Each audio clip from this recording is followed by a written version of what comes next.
Ah, yes. Isn't this Highlander grand? Well, I think it is. I mean, it looks a little bigger than a regular Highlander, doesn't it? And there's only one way to know for sure is if we come back here and have us a look at this. Checking, checking. Ah, Grand Highlander. I can see it. You can see it. Hi, how are you? There we are, Grand Highlander. So what makes this Highlander so grand after all, huh? Well, I'll tell you. Come with me. This is a very, very important vehicle for Toyota and for you. Stay with us.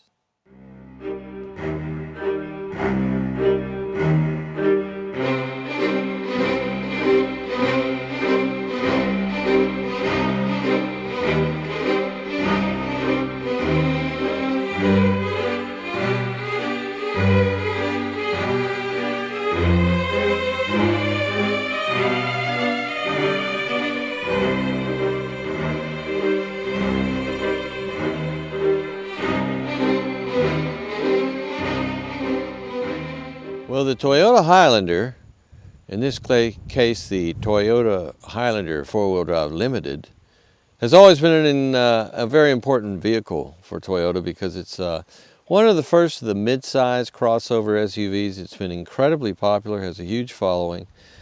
But what in the world were they going to do to improve on it? Well, they've steadily refined it.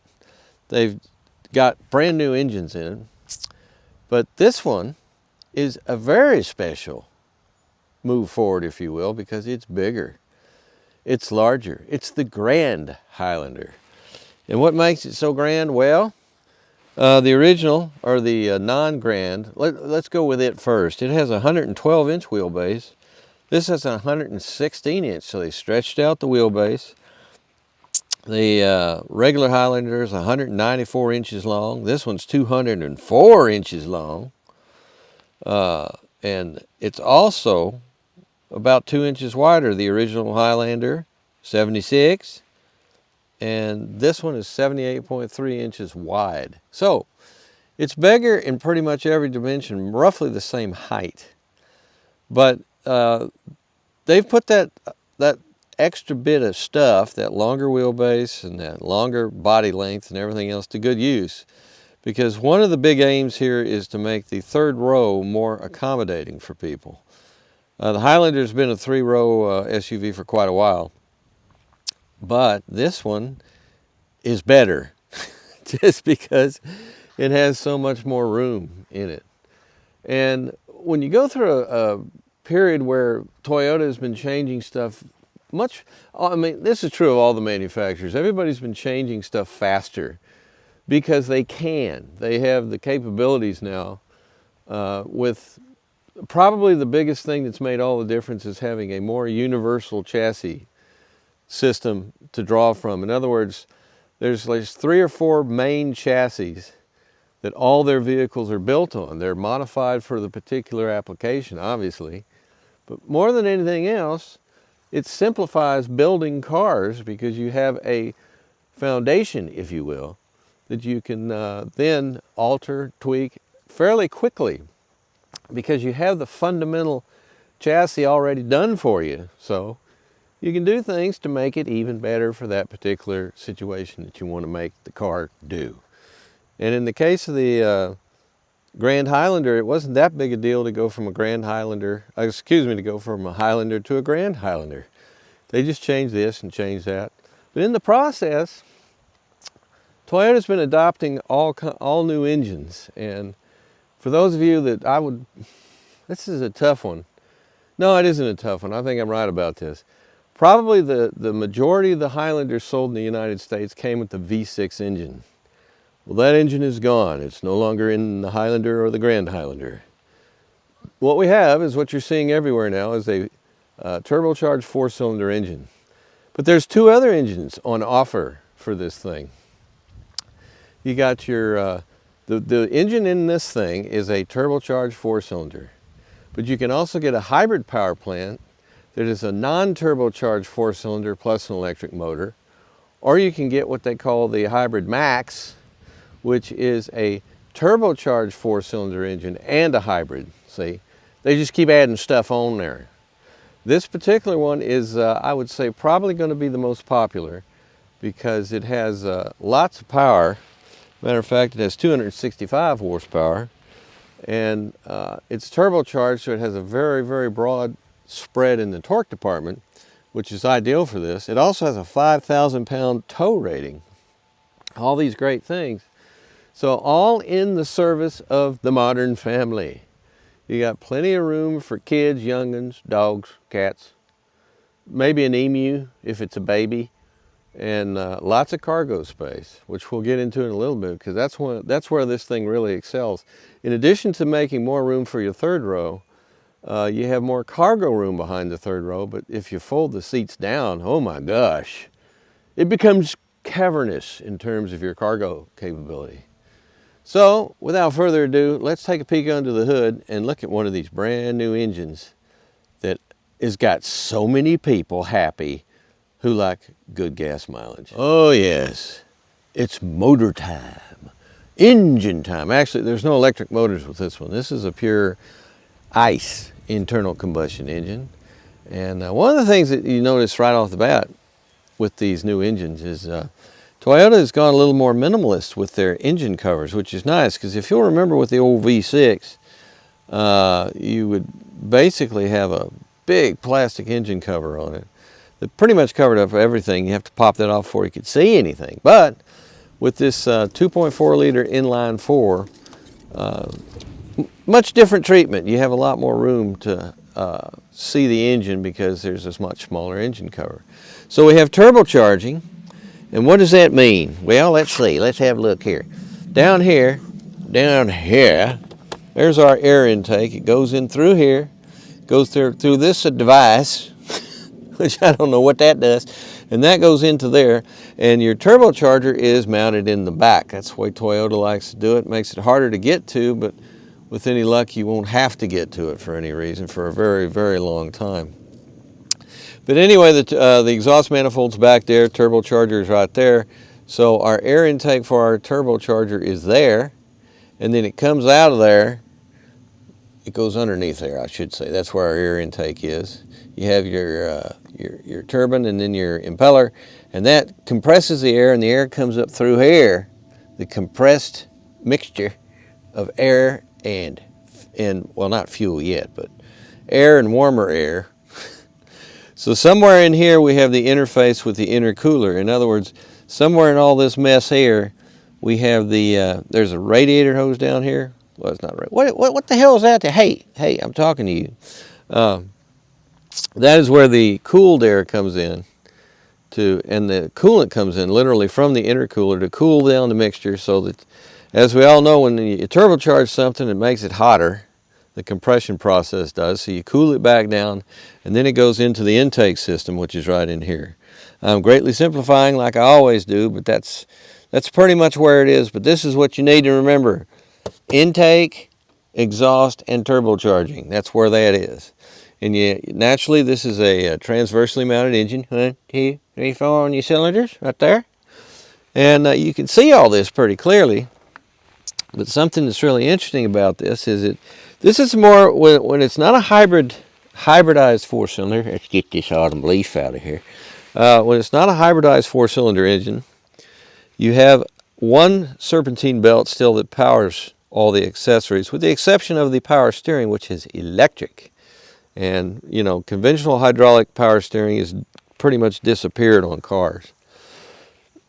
Excuse me, we now have pretty much completely electric, and that allows things like your lane control, and on trucks that have it, you have your steering, that it can steer your vehicle for trailer parking and all that kind of stuff. But that's what we're seeing more and more of, is electrics, because there's so many different advantages. One of the things they've learned about electric power steering as well is the fact that they can really tweak the steering feel. They had problems with it initially because it was just kind of an on-off affair as electricity, just like when fuel injection first appeared. It was not as versatile as it is now. And incidentally, As far as I know with this engine, and I'll correct it if it's not true, but it has both direct fuel injection and port fuel injection. Most of the Toyota engines have that now, and that's because you get the best of both worlds, and it also eliminates some of the bad stuff that comes with direct fuel injection, which includes carbon buildup. And if you have port fuel injection also, it helps to clean out the ports so you don't have that. So Toyota does that on pretty much all their fuel injected engines these days. Here's your 12 volter right over here. No koozie, it's koozieless. You have no koozie, and that's interesting. I don't know how I feel about that. I like my battery koozies, but there you go. So let's have some hard numbers, shall we? As I mentioned before, you have 265 horsepower, and the peak is at 6,000 RPM. And then check out this torque, 310 pounds of feet, starting at 1,700 RPM through 3,600 RPM. So beautiful, boosty, low-end torque, and that is courtesy of your turbocharging. And how they go about doing that and make the whole thing as linear as they do is magic. That's a magic thing, and you don't need to know how they do that to appreciate it, because it makes it for a much more linear experience.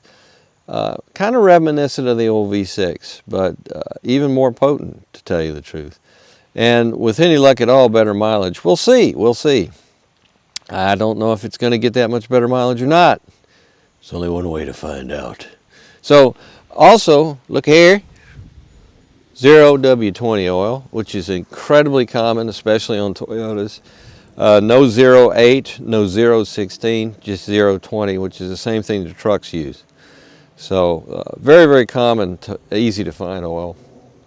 And you have your dual reservoir system here. One of these, no doubt, is for your intercooler, probably that one, I'm guessing.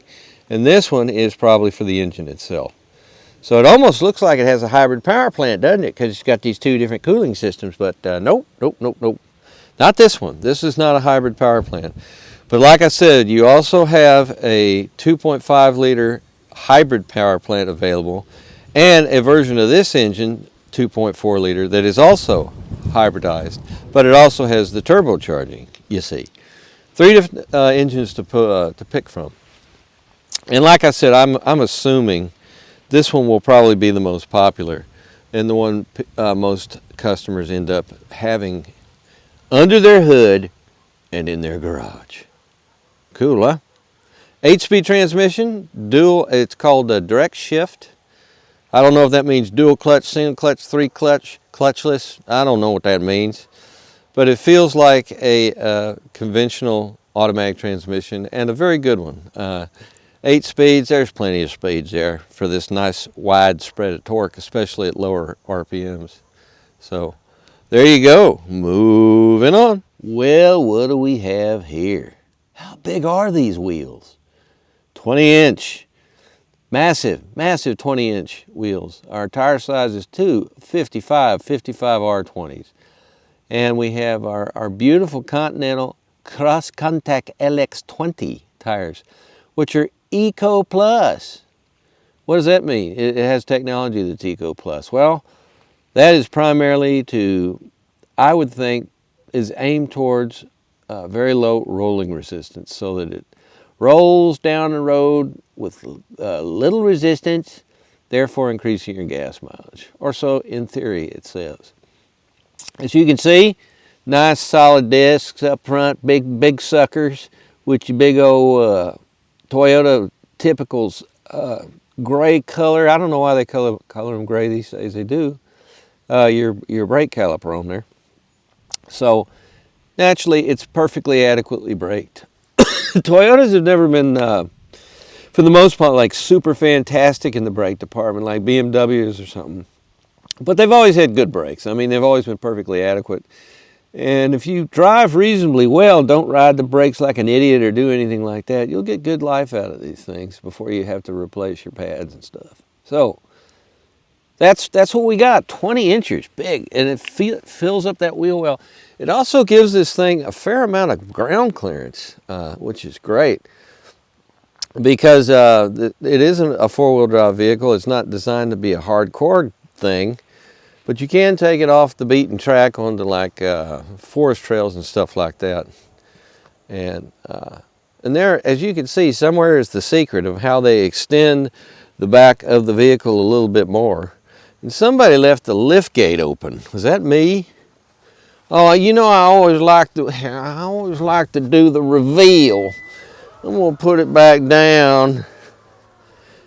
These lift gates nowadays too, they take up the whole back of the car. It's amazing, really. All right, now then, let us open this and reveal. Oh, much better. There we go.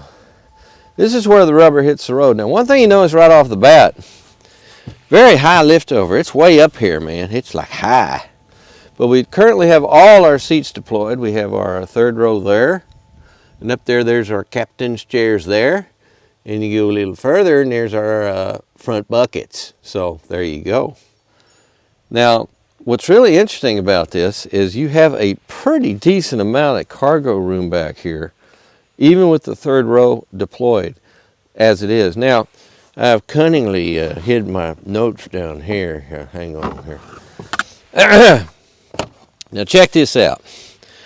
Originally, what you had with your Highlander and what you have with your Highlander. Now, I say originally, people, no, don't go all the way back to the beginning of the Highlander saga.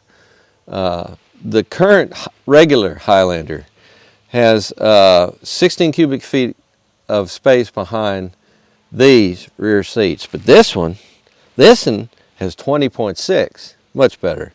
Then if you fold these down, which we're going to do in just a second, 57.9 on this new one as opposed to 48.4 on the old one. And then here's the kicker. When you have all the second row and the third row folded, your cargo space on the original stock, the regular Highlander, that's what I'm trying to say, 84.3 cubic feet, but this one swells up to 97 cubic feet of space. That is a lot, but I think the most useful of all that is the fact that with the third row deployed like it is, you still have a good amount of room here to put some cargo. Not 10 suitcases or anything, but it's good. Underneath here, we have some stored items. Now, you might say, Boots, I see no temporary spare tire. Oh, yeah, I know how that upsets you. Well, the fact of the matter is, underneath this plastic thing, and it's a little bit of finagling it takes, but there is a temporary spare underneath here. So, it all is not lost. And there's your jack right there. So, you got what you need. You got your stuff. You got your things. If you do suffer a puncture, you have a nice temporary spare that you can actually get out with. And so, okay, now then, let's have, I'm going to put you down, because, you know, we'll put you down like that. Let's see if I can lower you a little bit there. All right, here we go. Now, let us fold these just so how easy it is. Now, you have a strap here. Can you see that? I'm sorry. There we are. Here's your strap, and you just grab it like so, like that. Then you lift this thing up here. There we go. This actually reclines quite a bit, so, and there we go. Boom, folded. Now we'll do this guy over here using a similar technique, which is probably not even the right way to do it, but that's the way I do it. There we go. Bang! So look at there. Now what do we have? Wow! That's a lot of space. That's probably the standard way of doing this in terms of what most people are going to do it when they're not hauling the children around in that third row. You have all this cargo space. Great, huh? It's also very nicely finished. And we'll talk more about this when we actually do our seating and check out that third row seat and see what kind of room it has. And all the questions it must answer. Does it have a really high floor like so many of them? Or is it a little bit roomier than that? And there we go. Beautiful, huh? So, when you go grand, you go bigger. No question about it. You got all this extra room. And then you got, you know, you want to put a roof rack on it? Yep, you can do that. And here's another great one. You want to tow a trailer? 5,000 pounds is what they say this thing will tow. Seems like a lot to me. That's a lot, but it says Toyota uses the standard SAE method of testing, so it will tow that. And it's heavy enough. By the way, how much does it weigh? God, the wind is not cooperating. Here we go. 4,575 pounds roughly for our limited all-wheel drive version of our Grand Highlander. So there you go. It's time to probe deeper inside because the interior is a place that Toyota spent a lot of time trying to perfect. It's really important on a family car that the interior works, so you can drive, watch the children, and conduct your business without having too much of a hassle. It's a mixed bag in my opinion. We'll see. Let's go inside. It's a cluster of instrumentation in your car, don't you know? So, wow, look at this. Here is our, what I call our standard display for our Grand Highlander. And it's you know, there's the family resemblance thing going on with all the other Toyota instrumentation that everybody's doing it. It's all, you know, analog mechanical instruments are almost completely gone, it appears. It's a few vehicles that still use them, but they're disappearing, and that's a shame because I find them to be very reliable and simple and easy to read and all those good things. But this is pretty straightforward here because they're mimicking, if you will, the analog mechanical instrumentation. And on the right side we have our speedometer, of course. On the left side we have our tachometer. And then you can mess around quite a bit. There's a button here where you can mess around with what you're looking at. Let me see. Let me find the one I want. I don't want that one, not that one. This is the thing with the steering wheels now. They're getting more and more loaded. Okay. Hold OK to change settings. Boom. And I'm going to do that. So you can go with drive info. Or you can go with trip A. That's me, trip A. I like that. And then we have tire pressure, which is how we doing? 35. Look at that. Perfection. Boy, I'm impressed with that.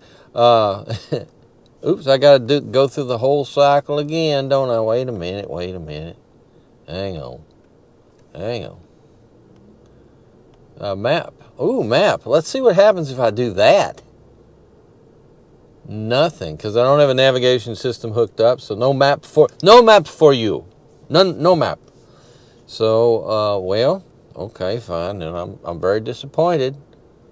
What if I do? I'm going to 2 now. What the heck? There's settings. We can push that down and see what it does. And there we go. This is the all-important settings menu because there's so many things on it you need to know about how you turn stuff on and off. Like this right here is your lane deviation assistance. If I hit that, put that on automatic, and there it goes. Is it on or it's off? It's off the way I want it. So that's how you do that. Then this is your blind spot monitor. It's on. I want it on. This is your pedestrian collision or partial crashing. Well, this is what you use if you don't want to crash into the back of stuff. Warning timing before it tells you you're about to crash into the back of stuff. Preferably the car in front of you. You don't want to do that. You don't want to crash into that.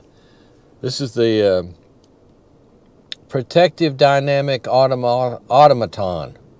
I don't know what that is, but I've got that turned off. Oh, that is predictive driving assist.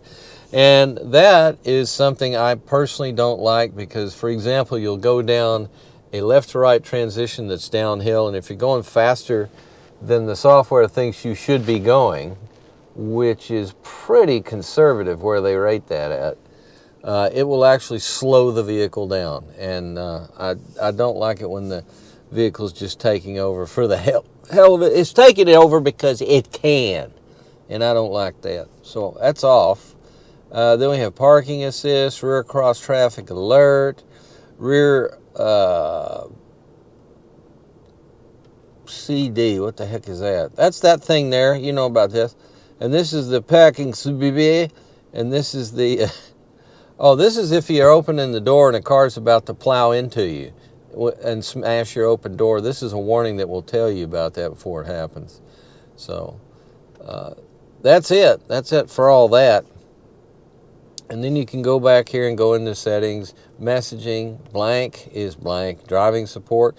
That's will show you your adaptive cruise mode that you're in and your following distance and all that kind of thing. And so there you go. So what if you want to go over here? Well, same thing. On the left side, you can determine many things. Map. No map. Settings. Can you put the settings over there? Huh. Let's see. No, that just goes back to the center. Okay, well, that makes sense, I guess. Message and everything. So what I have over there is on the left side, I have... This doesn't make sense. Let's go back here a minute. Let's go back here. Okay, now 3. Okay, that's what we're doing here. This is all these... Wait a minute. I want to see something here. What the heck does this do? What do you do? It just goes back into driving support and adaptive cruise mode. Well, I haven't been using this because nothing happens. The up and down on the cursor and the left and right on the cursor. So that's messages.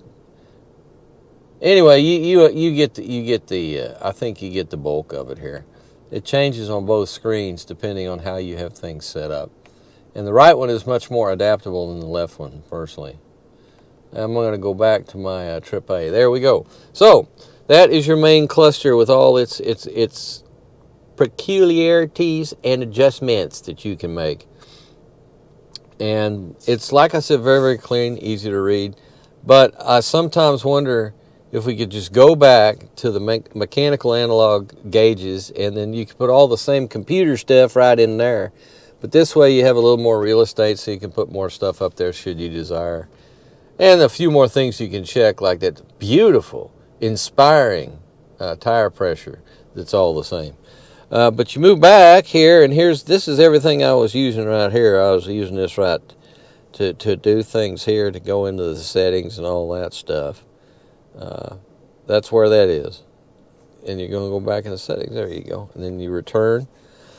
So this is what your left thumb's going to be busy doing. This is the volume for your audio system. This is hello on the telephone.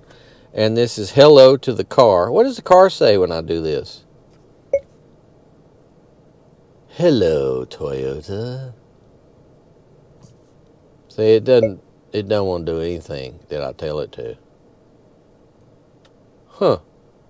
I didn't understand. Please try again using a louder speaking volume. Cancel. Yeah. Oh boy, that's my favorite word in these vehicles. Okay, so, and on the right side we have an incredibly what I would consider to be complex array of cruise control controls, because they used to just have the stalk down right about here. Very easy, straightforward. This one's much more complicated because you have more than one mode. You have a regular adaptive cruise control mode, and then you have a mode that includes lane centering, i.e. lane tracing. And you have to, it takes a while to get used to, because it's not completely intuitive about turning on and off, and you can't, one thing I have discovered is you can't completely turn off the cruise control when the car's in drive. Let me put her in drive here. There we go. The cruise control light, which you see right there, that's always there. I can't figure out how to completely shut it down altogether. It's like it's always in a standby mode, and I've pushed a lot of buttons. Boy, we're rolling away. I've pushed all kinds of buttons on this thing, and it just does what it does. But once you get used to it, you can. And the nice part about it, when you're in the adaptive cruise control using lane centering, you can just hit the lane centering button right here and turn it on and off. Very convenient, and that's important, because that thing will get you. That'll get you into trouble if you're not careful, because these things are. They want a nice, clean highway with perfectly drawn lines that has no curves in it, and the lanes are always the same. In other words, there's two left lanes, two right lanes, or one left lane, one right lane. They don't like it when you go from two lanes to one. They get vexed. So just keep that in mind when you're using that system, because that will become an issue. Okay, here's our very, very long landscape center screen, touch screen.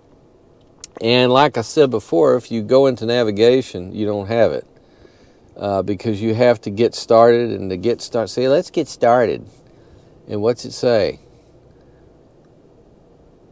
Tap settings in the left menu and tap the getting started button. Otherwise, please contact the owner or primary driver to enable services. So services have to be enabled for navigation, and that's just ridiculous. Because I think there is a fee involved, and you have to like subscribe to it. And I hope various consumers out there, if you're out buying cars and you run into this kind of subscription service for basic stuff on the car, like a BMW. I'm going to mention this every time I do a review now because it just kills me. In non-US models, for a while you had to subscribe to get heated seats, and if you didn't pay, you want your heated seats, you're gonna have to pay for them. You know what I'm saying? You don't get what you think you get free. No, you gotta buy it. So that's where they're going. That's where these automakers are going. Not only are they putting prices through the roof, but they're also doing all kinds of little things.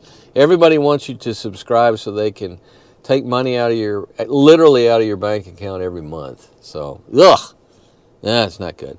Below this, the screen is beautiful, by the way, and you do have your various regular settings. You can load all your personal settings in this vehicle. No. What personal settings are those? Where the seat is. If you're like most people, you're the main driver, and the main driver leaves the seat where it is, and that's basically all you need. But I mean, if you have 4 or 5 people driving the car, I guess you can put in your favorite radio stations and stuff like that. But I find it more that I think this data is all going somewhere like to the company, so they just have a profile of who's driving the car. Now, that doesn't mean that they're doing anything nefarious with it in the least, but it's information that I personally don't think they necessarily need to have.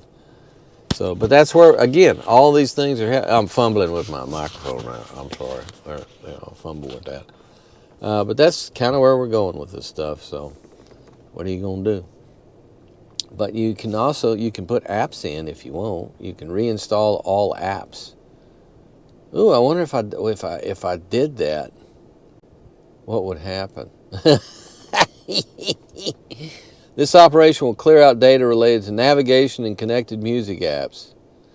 Well, I don't want to get rid of my favorite stations, so. But I would be curious if suddenly the navigation worked, if I had somehow tricked it, but I hadn't. Okay, enough of you, center touch screen with your foul subscription-based services.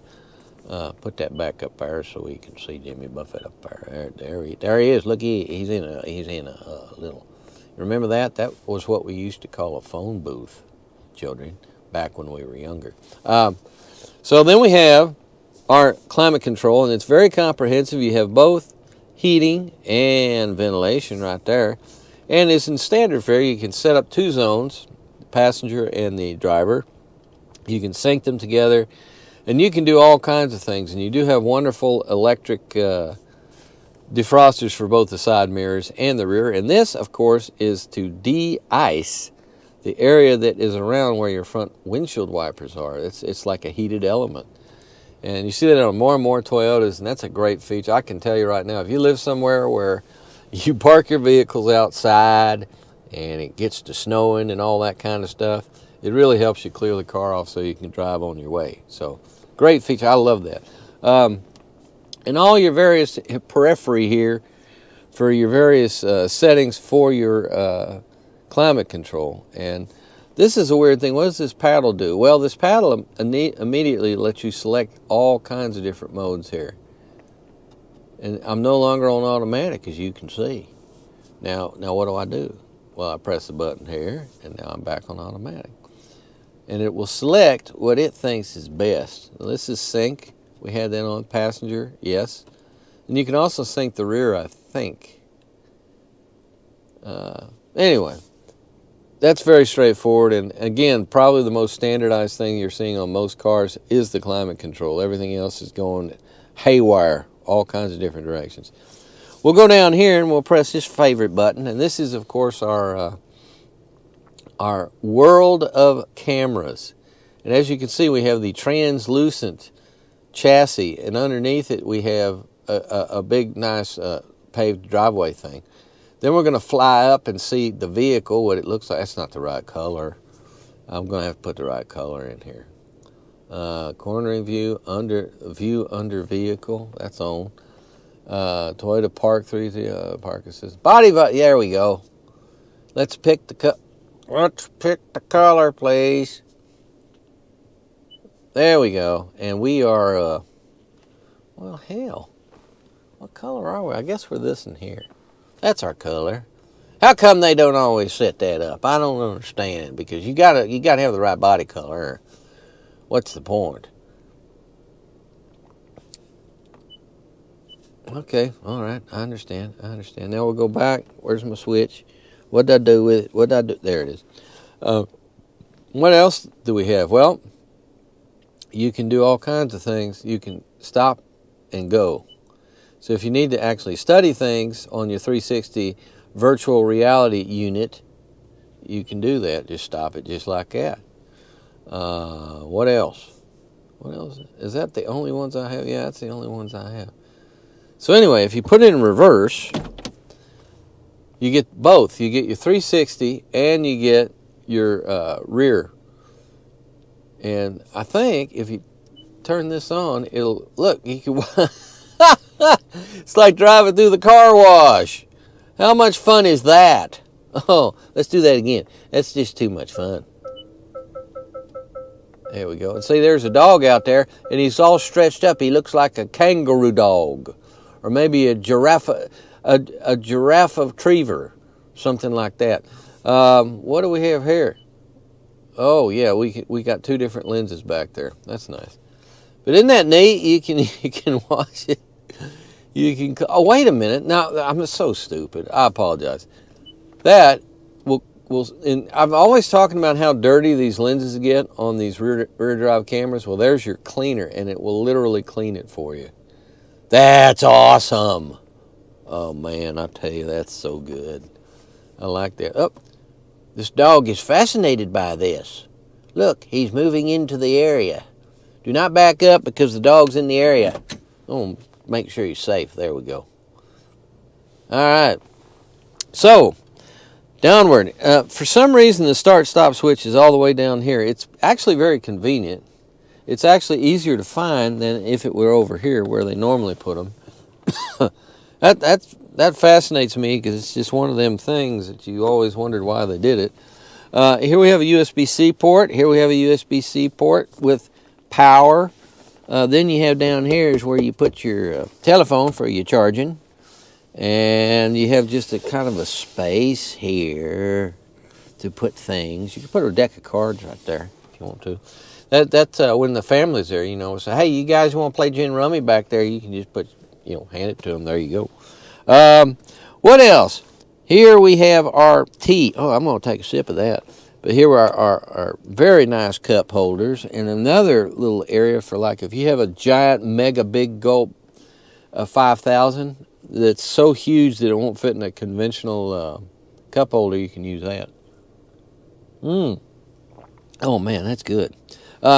Over here is something interesting. We have another USB-C battery capable port, i.e. powered, right up there, which is nice because you could plug in something there and set it right here. How big is our glove box? Very big, actually. It's got a lot of room in it. You could probably get a tablet computer in there if you're so inclined. What else? So as we move back, this is very conventional, your shifter, which is nice because there's nothing unusual about it in the least. And if you want to go into manual mode, you kick it over here and you have a stick manual. You do not have which we all love, the paddles on the steering wheel for your manual operation. But, you're not going to miss those. I mean, they're fun, but you're not going to miss them. Now, this is another interesting thing Toyota's done that I kind of like. Rather than have one switch that you are constantly constantly toggling through in order to select the drive mode that you're after, you have a button for everything. So normal's in the middle right there. I just put it on normal. I was on eco. There's eco. See, look, and it gives you that to tell you that you've switched over to eco. Just like that. And mud and sand, what do we get with that? Oh, that looks muddy and sandier. I'll just leave this up here while I do this. And then sport. You know there's going to be some red there. Look, the VSC is turned off. Pre-collision brake system is unavailable. That's all part of the off-roady kind of stuff. What does the VSC stand for? It's a variable substandard continuation is what that is. Or actually, it's part of your traction control systems. But sport, red. It's always red on any vehicle. If you want to know the sport mode, it's always red. And this is the one I'm really excited about. Rock and dirt. Oh, there's rocks at the lower part. And I bet, what all is it turning off for this? It's got to be turning off something. No, it doesn't look like it does. Well, let's go back to mud and sand. Mud and sand is the one that turns off the... And that's really interesting, huh? But it doesn't. But your rock and dirt doesn't do that. So let's go back to eco because I like eco. And so that's much easier than having the. Oh, and you have one more. Oh, one more. Sorry, snow. There's snow. See, it says normal. No, there it went to snow, but it doesn't tell you much when it's on snow. It's just yeah, it's snow. Okay, that's how you feel. Now this is interesting. How we open our console here. You slide it back. And look, oh my God, that's so deep. I've had a lot of deep ones lately. These consoles that are fantastic. You can get all kinds of stuff in there. And here's your hill descent control, by the way. If you turn this on, it'll blink. And I'll put her into drive and see what happens. There we go. And it will regulate. There's your logo right there. It will regulate the speed at which you go downhill, so you don't have to. You can concentrate on steering. That's what that's for. A lot of people didn't know what those things are for. That's actually a very handy thing if you do some off-road driving, because it can help free you up, because the traction control system is actually pretty darn good at making sure the vehicle doesn't go sliding down into the abyss, which you don't want. All right, now, seating. We have seating. This is, in fact, as I mentioned before, it's ventilated and heated. And what is this material? It is some kind, hang on now, this is some kind of Tex. I feel it, because that is what they absolutely love. No, I'm a liar. It has leather trimmed, heated, ventilated, and power front seats. I'll be damned, it's not any kind of their Syntex or Wet Tex or whatever it's called. This is actual cowhide. How about that? But anyway, these are very comfortable seats, by the way. And they are fashioned such, and they are composed such that I think a broad variety of physical types will fit in these things. Even if you're a larger individual, I think you'll be very comfortable in these, because they're wider, and yet they do have some of this side bolsterization to keep you in place if you get to spirited driving. And you can really haul this thing around if you want to. I mean, it handles well, as I will talk about a little more. Oh no, what have I done? The Maroni! So, we're just barely getting started, because it's time to go into the back seat. Are you ready? All right, here we go. Now, the back seat of this car. What are you doing, dog? What are you doing?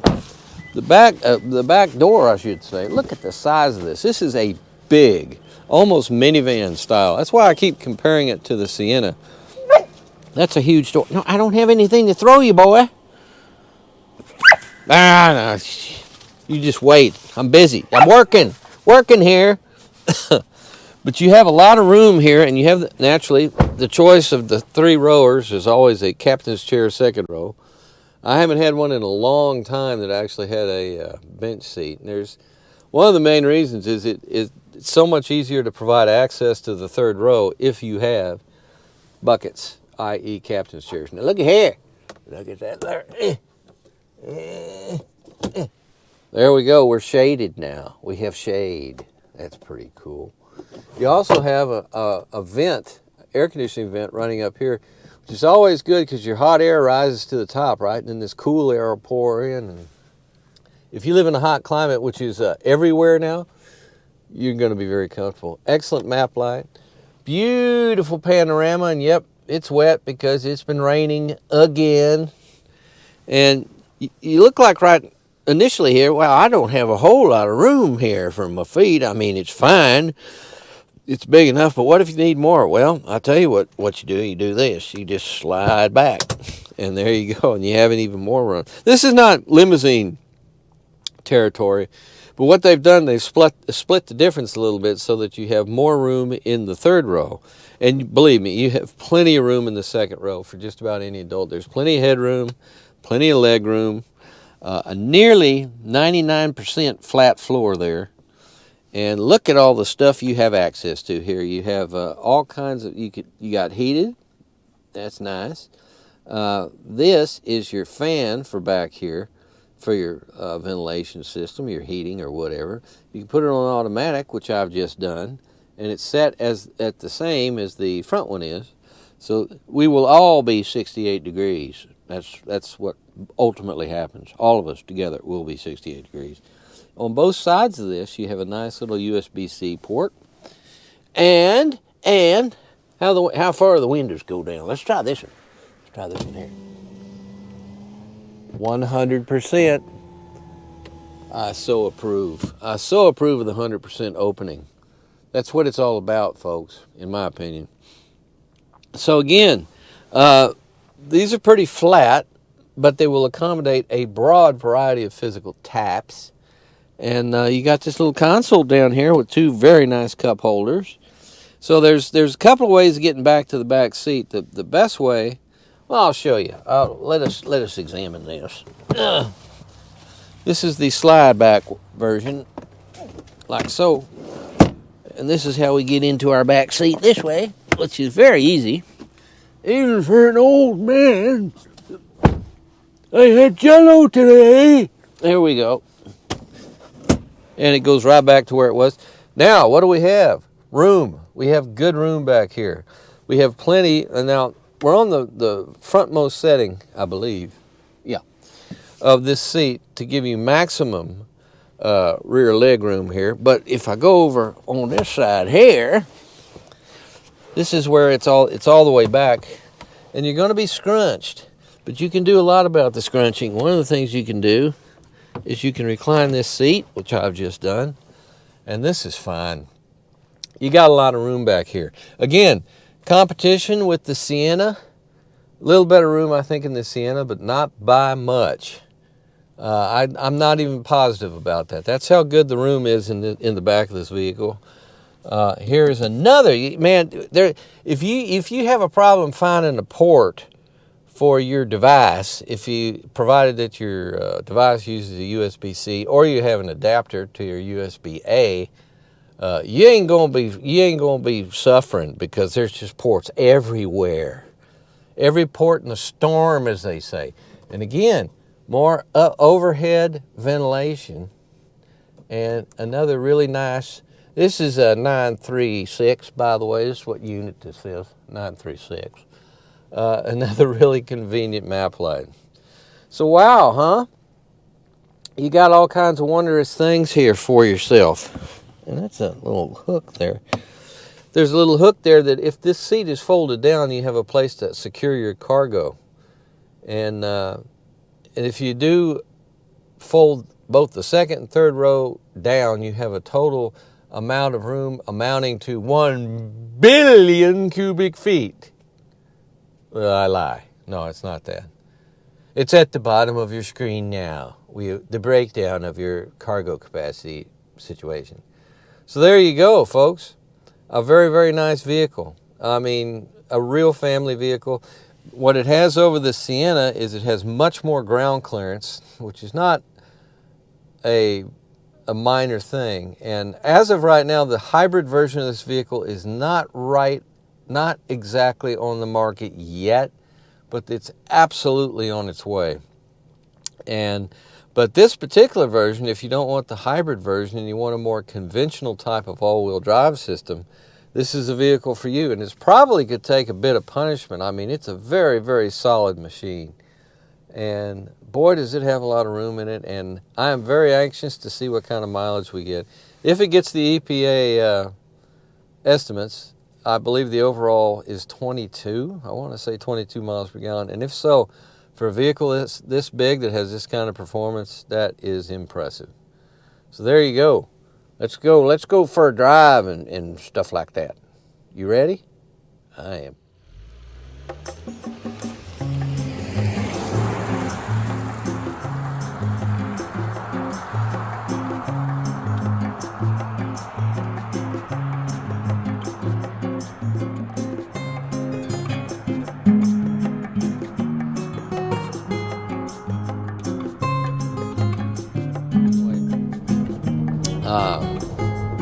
One of the things I first noticed about this car is how much there's been small improvements here and there that make a big difference. For example, I'm not sure when this latest permutation of the interior came out with this particular type of center screen, but it's really nice because it's low, which I really like because you don't want anything that's going to obscure your vision. And it's not too, like for example, on a lot of the things like the new Tundra, the RAV4, it's kind of this box that sticks up. And I like it when it's kind of more integrated into the dashboard itself because I just think it works better that way. That's just my opinion. That's a personal thing. And this thing, the longer wheelbase, I'd love, you can't always get what you want, but I'd love to have a regular Highlander to compare this to because, you know, does that, what kind of difference, if any, does it make having a little bit longer wheelbase in terms of ride and handling? Probably doesn't make much difference at all because the fact of the matter is it's not that big a difference, but sometimes you just never know. That can make a big difference. And how does that change? Has that changed anything having to do with your suspension geometry or anything like that? I don't think so. Probably not. It's probably the same chassis. It's just a little bit tweaked to make it a little bit longer. But as you can see, the engine is very responsive. It's fairly smooth and it's fairly quiet. It's not quite up there with the smoothness and quietness that the old V6 had.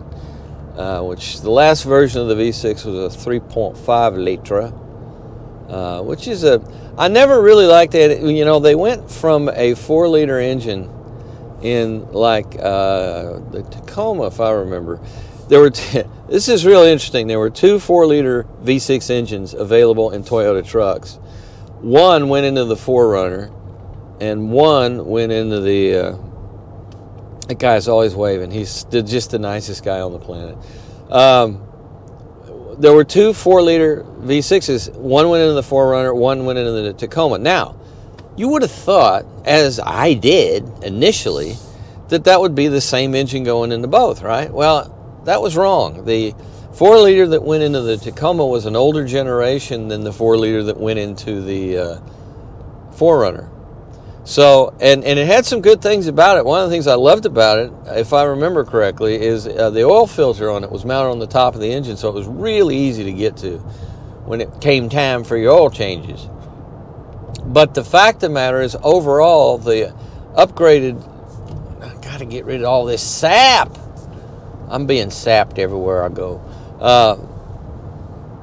In every other way, the newer generation, which is still in, after I told everybody that 2024 was going to be a brand new 4Runner, nope. It's the same as the 23. But that same engine is still running. It's been 14 years now.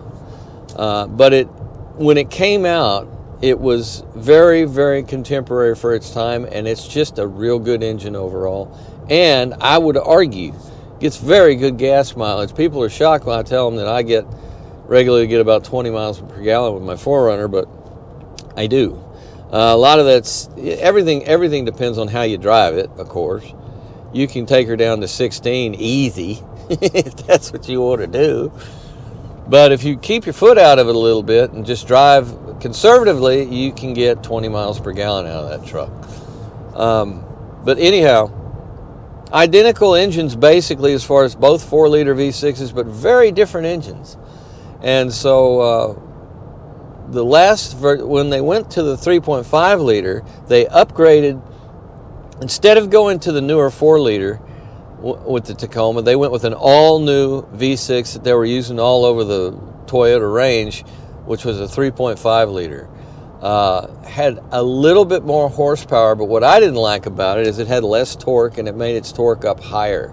So it wasn't, in my opinion, as good a truck engine as the 4-liter that it replaced. And as far as reliability and everything, I don't think there's been issues with either one of them, really.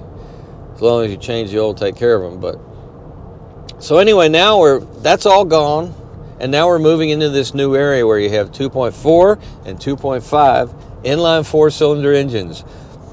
And you have the engine. Then you can have a turbocharged version of it. And then you can have a hybrid version, which is the electric engine supplemented inline 4. Then you can have the iForce Max version, which just they throw everything at it. It has a V6, it has an inline 4 turbocharged plus a hybrid system. And that's a system I really need to look at much closer, because I feel like that system is much more aimed towards, more than anything else, getting good performance instead of good mileage. I haven't posted it yet, but I reviewed a Toyota Crown, which I really like. And if I remember right, it was a hybrid. It was a 2.5 liter hybrid. And I think I got around 38, 40 miles per gallon with it, something like that. But they also make an iForce Max version of that, which is the turbocharged inline 4 plus hybrid. But I think those two engines it's not just the turbocharger that makes the difference between those two drivetrains. I think there's more to it than that. There's more changes than that. So there you go. I mean, what do you do? Well, we just have to go along for the ride, folks. Turbocharging, as much as I would prefer to have a normally aspirated engine, they are really disappearing fast. And, there's a lot of people that are just not ready for a fully electric car. Well, gasoline-powered cars are going to be with us for a while.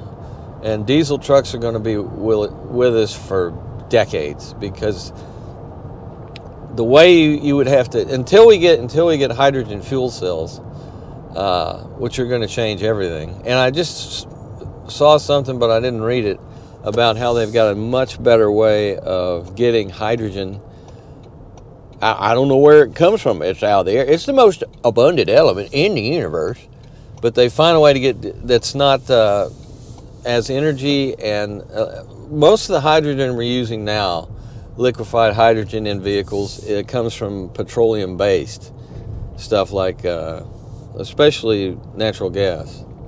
And that's not environmentally that great, all told. But we're talking about something magnificent, in that the power plant itself, if you have the hydrogen, it works really well and pretty much zero emissions while it's propelling the car around. And I still say we could take all these gas stations, and a whole bunch of them could be hydrogen stations as well, or even hydrogen stations exclusively. Is that going to happen? Boy, I don't know. I do not know. And now, as you can see, once again, the rains are coming, because the rains just love it here so much that they can't stay away.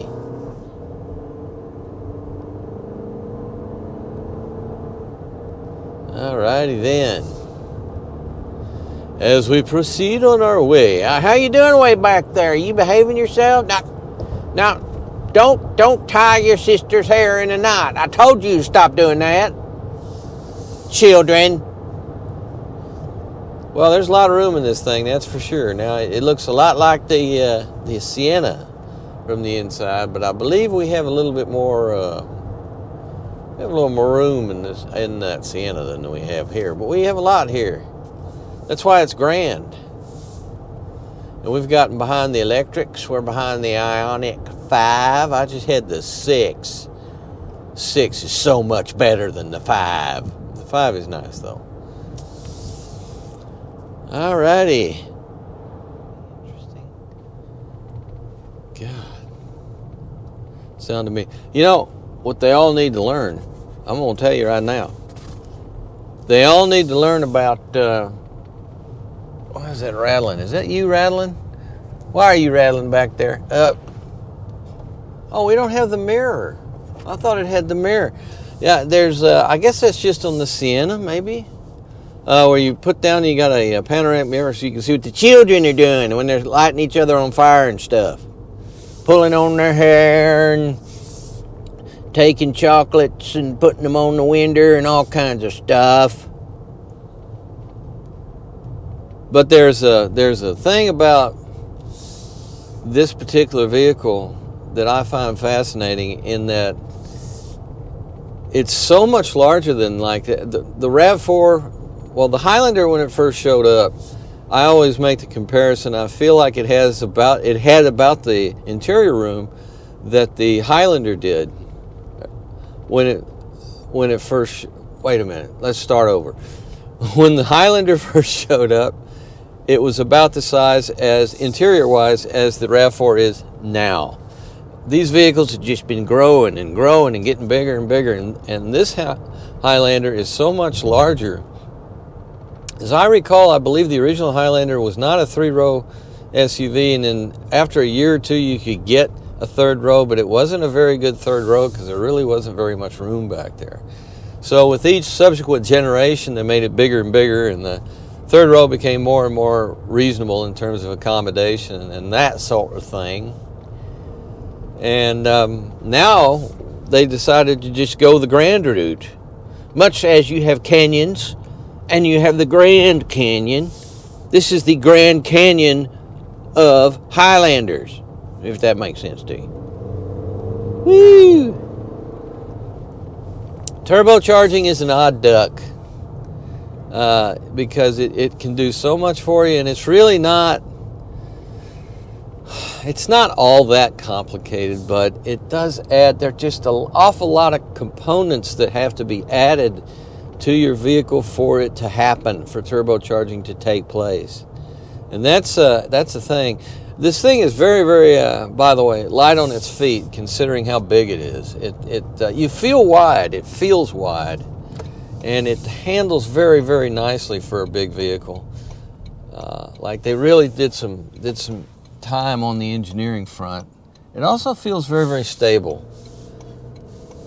It'd be interesting to see how it feels with a full company of like fat children.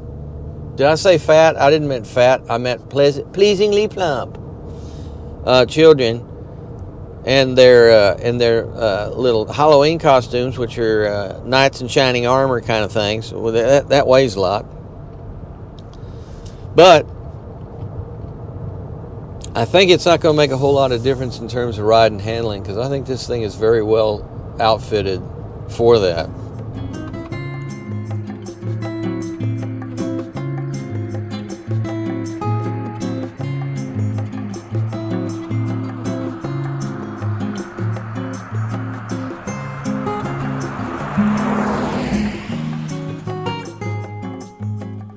My God, it's full of stars.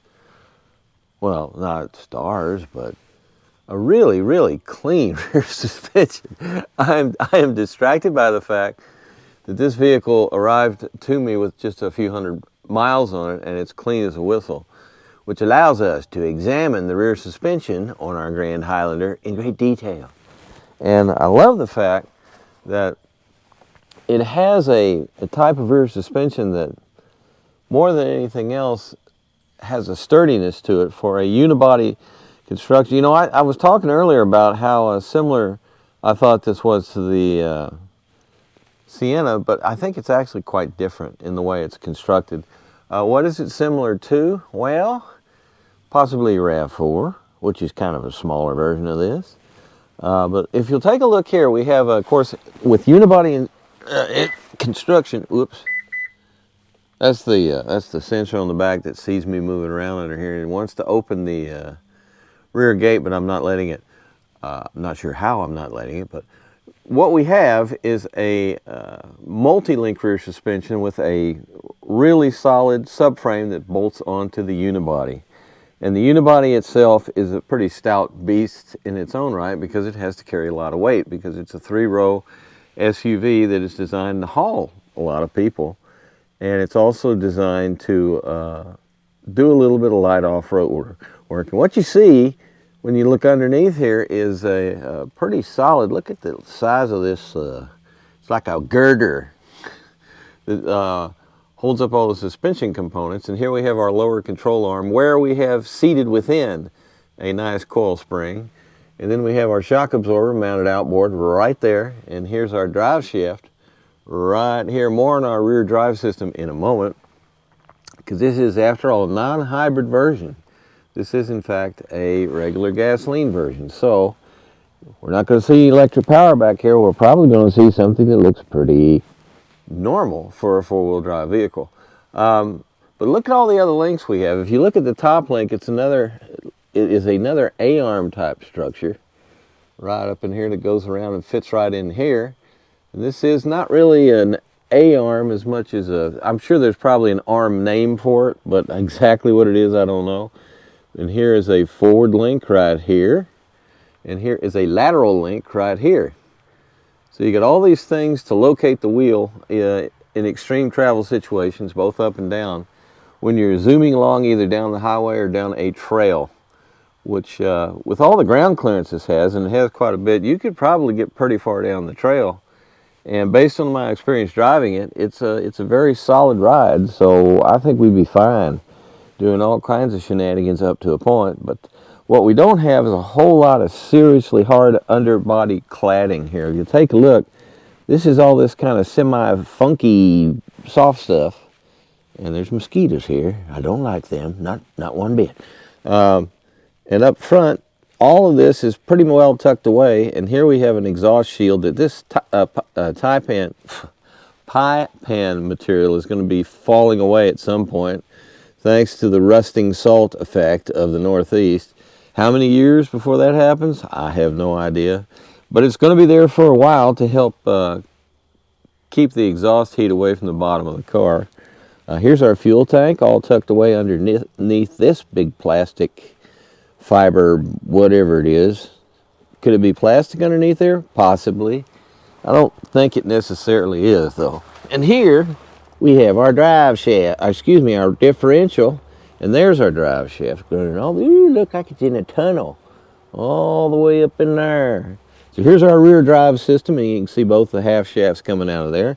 And then this is reinforced with this big piece of aluminum. All these rear, and I mean this pretty universally. I can't offhand think of a single one that's made out of steel. But all these rear differentials on these type of vehicles are always made out of aluminum, just to keep your weight down. But also it's nice because it's fairly rust resistant. It's not corrosion resistant, but it does deal with rust really well by not getting it. And depending on what kind of chemistry that you're driving around over, you'll probably get plenty of service life out of the seals and everything. Otherwise, it looks like it's probably fairly easy to deal with. I don't see the drain plug right away, but I'm sure it's probably very, very simple service item. It's not something you service often anyway. So, but here's another look over here on the driver's side. You can see that front link. And here is our friend, the anti-sway bar. It runs all the way around here and all the way over all this. Kind of a circuitous route that it takes, but it's there to keep things from, it's basically more than anything else a way, it's another type of reinforcement for the suspension to keep everything in line properly. And to also resist when this thing wants to try to sway, it will try to resist. That's what sway bars really do. And you'll see them on all kinds of vehicles, all kinds of suspensions in all kinds of thicknesses. From big trucks, I mean like big pickups, to the smallest performance cars have them. So it's a real fine-tuned type of thing to help make that one additional resistance point to stop the thing from swaying. So it's complicated how sway bars work because none of them are exactly the same on the vehicles they're on. They always have a little bit of different tweakology that they use but it's all in the service of keeping the suspension aligned properly no matter what degree of travel it's going through. The front suspension is I believe a McPherson strut type of suspension instead of a double A-arm suspension. I'll take a look and I'll correct that if necessary. But there you go. And like I say, we have plenty of ground clearance here. We just don't have a lot of real serious off-road underbody protection. But like I say, if you're relatively prudent, you could get this thing way down the trail, and it does have various modes to help make that possible in terms of the drivetrain. So there you go. Admire all the cleanliness. It will never, ever, ever be this clean ever again. Okay, well here's our 2024 Toyota Grand Highlander 4-wheel drive limited. First of all, our EPA is 20 miles per gallon city, 26 highway, with an overall average of 22. I got about 24 actually, which is quite good. Base price $49,460 with options and delivery $53,588. So, what do I think of this thing? Well, I think it's a great improvement over the regular Highlander. If you need more room, it's got it in spades. But the overall driving manners are great. Even the new drivetrain, a turbocharged 4-cylinder and an 8-speed direct shift transmission of automatic origin, is all great. It's a very, very nice vehicle, especially for a growing family. So there you go. So you guys be careful out there, and I'll see you next time. Do whatever the tube tells you. You dress like the tube, you eat like the tube, you raise your children like the tube, you even think like the tube. This is mass madness, you maniacs. In God's name, you people are the real thing. We are the illusion.